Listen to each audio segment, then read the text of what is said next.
बिल्कुल नहीं होगी। नई स्वतंत्रता से वो अपने भोग बदल सकता है।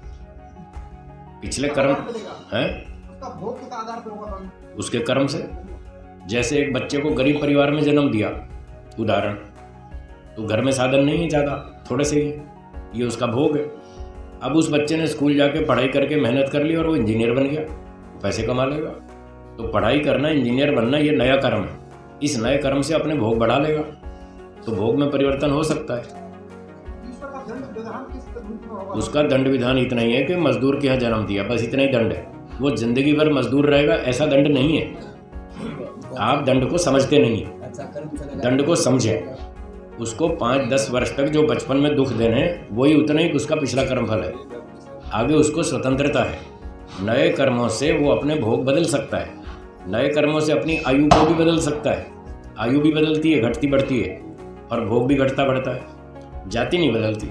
वो उस जीवन में तो वही रहेगी, वो मरने के बाद बदलेगी। पर चालू जीवन में नए कर्मों से आयु और भोग दोनों बदले जा सकते हैं। ऐसा शास्त्रों का नियम है। योग दर्शन 2 चैप्टर सूत्र संख्या 13, उसके भाष्य में ये सारी बातें लिखी हैं। बोलिए। का जो कर्म है ना, दूसरी योनि सिर्फ उसका भोग करने के लिए है, उसको पूरा करने के लिए सारी 100% भोग नहीं है। 2-5% वहाँ भी कर्म करने की स्वतंत्रता है। दूसरी योनि। हाँ, कुत्ते में, गधे में, गाय में, घोड़े में 2-5% वहाँ भी स्वतंत्रता है, और 95% भोग की योनियाँ है वो। कैसे करेंगे, क्योंकि उनका तो मानसिक। हाँ, मैं बताता हूँ।